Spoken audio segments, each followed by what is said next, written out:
How was lighting in the past? How is lighting today? And where do we look at it into the future? I came from a different perspective and background in 1970 to Chennai. Because I grew up in Kolkata, and in Kolkata, lighting is very, very developed in the sense because they do not have a classical dance style of their own. Or a classical music style of their own. They used a lot of creativity to make any production or presentation very aesthetically appealing. And Kolkata is very aesthetic in approach and essence. Now that was my background, but let me get to the background of lighting. So how were the lights in the past? How have they developed? What do we have today? And how can we use them effectively? And how can we be intelligent to work with lights that we have? We don't always have everything. We may wish for a lot, but we may not get it. So how do we go through this? These are all practical issues that we must handle, but nothing can be handled without any technical knowledge. You may have a makeup man, but you may like to do your makeup yourself. But even if you want to direct your makeup man, you must know the essence of makeup. Even as a dancer, must know the essence of music. I talk about essence. It's not enough if we know technicalities. Essence is a deeper word. You must know the essence, the approach to be able to guide a musician. Similarly,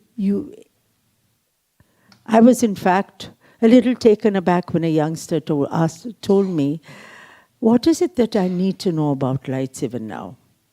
It's something that should become part of a dancer. If it becomes part of you and you become sensitized to it, to go back to the chapter on Aharya and the Natya Shastra, they talk about a setting. And there Bharata has talked about the presentation. He has talked about how the orchestra should sit. He's talked about makeup. This is part of the setting. And if we have the facilities, why can we not make the presentation more aesthetic? In olden days, there were just the oil lamps, and later on, there were the Petromax lanterns, and later on, the floodlights came in. Now, these floodlights, we used to call them gundans. And this is not the floodlight, but hold it there, Sukanya. We cannot show you the figure here because the one I had was very pixelated, where you see these floodlights were like huge bowls, and a light was fitted at the base of the bowl. And they were, more often than not, on batons which were there at the top of the stage, the front of house. On the sides, we used to have what we used to call spots in those days. They are perhaps precursors to the PCs that we have today, which we will go on into later. And there used to be this multicolored circular appendage. And two guys used to be sitting at the two sides, and they keep changing it so that the light would go from red to yellow to blue to green. Now, you need to get creative. Okay, this was just that was available. And you had the floodlights, which are of two types. One is symmetric, which is the round one. Then you have an asymmetric floodlight, which is sort of conical. That is it. One part of it is cut off. And that is what is used for cyclorama. Now, what is it that we have in the place of a flood today? In many theatres, it is the halogen. The halogen, which has the main thing in about a floodlight is that which is used as a floodlight does not have a lens. And you have the bulb in the center, the reflecting surface at the back. So there's an even reflection all over, and it helps in the floodlighting the stage. But then I had come from Kolkata, and I had worked with a genius like Taposh Sen, who's sort of one of the greatest in the lighting history. And having worked on productions with him, where even a simple scene was sort of transformed, I felt, why can we not apply this to our dance? But then what was I to do? This was the earlier one was only color possible, and then we had these gundans on top. So then, after all, what is it? It's all the science of vibgyor. So what we used to do at that time was, say you have 3 or 4 floods on top, the round ones, put yellow paper. We never had these sophisticated gels that we have now. Ayyappan and Muran and all have these sophisticated gels. We also have them. We carried them in from France. But these, you remember, long ago, Lakshmi? And these, we used to just get pisi paper. And the pisi paper, we used to call it pisi paper, or ashattu manjal, and one bright, horrific red. But I used both of them.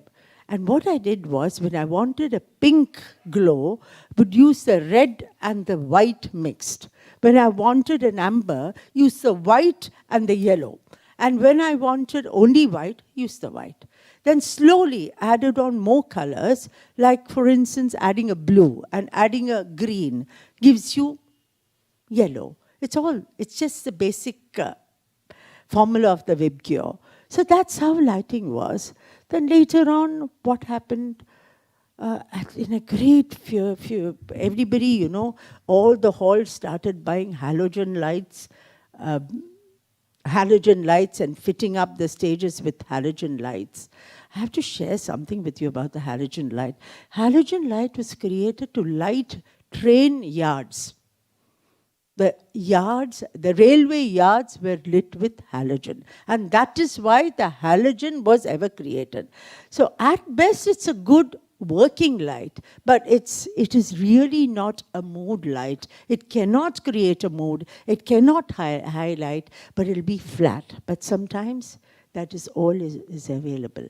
And that is when we must know what sort of light a particular luminaire gives out. For instance, if there are only halogen lights, we shouldn't use a lot of pink on the cheeks. We should not, because it makes the pink look pinker and we look like red monkeys. So again, we have to first, before start our makeup, see what the light is. What is the lighting available? And accordingly do the lighting. So since I'm just stepping into makeup, I also want to say that in those days, it was very important to shade your face intensely, because you only had this flat lighting. As I said, the floods only give you flat lighting. We would really have to highlight our nose, our cheeks, the outline of our jowls, so that there was clarity of features which would make the abhinaya stand out. But in today's lighting scene, there is no need for us to shade so intensely. We can use the most natural of makeup and just a few highlights, and the face has clarity even at the back of an auditorium. So everything, as I said in the beginning, everything is interrelated. It's not enough just to dance to stand out. There's much more to it, and that's what Natyamrita Manthan is going to do. After these are, now what is used in place of a halogen or the earlier floodlight today to flood the stage? This is where power cans come into play. You will hear your lighting men talking about power cans. I don't want any of you to become lighting designers, but it is wonderful if you know about it. It's wonderful. And it's, in fact, Ayyappan and I, Murugan and I, Suku, who is really well trained in this, all of us, we just enjoy the discussions that go towards the lighting design, which your involvement and their involvement also increases because of that. It's not just coming, lighting something, some dancer comes, dances goes. But no, here is a dancer who appreciates your work. It's like the musicians say, if you appreciate your our music when you are dancing, it gives us so much more encouragement and we want to do so much better. It's everything changed. அந்த காலத்து வார்த்தை for rehearsal was ஒத்திகை. எல்லாருமே ஒத்துமையா பண்ணது தான். ஒரு மனசா பண்ணணும். அப்போதான் it is beautiful. So the par cans that are there, even as the name suggests, it is the beam is contained within the can. And it's virtually a parallel beam which lights the stage. A par can only be used to some extent to highlight a particular spot. It can be an add-on, but you cannot get a tight, special area if you use a par can. Par cans are very sturdy luminaires, and you can use any color. It can be you can use the darkest of colors and still there will be clarity. And mind you, it is from here that the lenses start appearing in the light. Till then you don't have the lenses. So the par can, you can use blues, greens, reds, magentas, whatever. So it is also used before the LED came into being. They were used for rim lighting also. And even today they are used for rim lighting. They were also used for floor lighting, as I will show in some of the examples later. Then you have special lights. Now these are the focus lights. Usually in everyday lingo you say the specials. But then what are the specials? What are these focus lights? As the word term focus itself indicates, it is to focus on a particular area. But how effective are they? And what can you use? And if you do not have something, how do you work around that? So here you have the Fresnels. They are spelt Fresnels, but they are pronounced as Fresnels. And again, even as the halogen was created for the railway yard, it's interesting that this was created for a lighthouse. The creator of this was Augustin Fresnel, and it bears his name. He lived from 1788 to 1827. And Augustin Fresnel created this. Now, you will see, if you take a close look at it, you will see the lens here, unlike the other lenses, has concentric circles. Makes it very different. So, you know, when you're standing there for a tech rehearsal, if you look at the lenses and the shapes of the light, you should know what it is. Because if you know it, you will be able to handle your movement accordingly. If you know it is a Fresnel, you will realize that in a Fresnel, what is very special about it is the center of the beam is very strong. And sort of it fades away to the sides.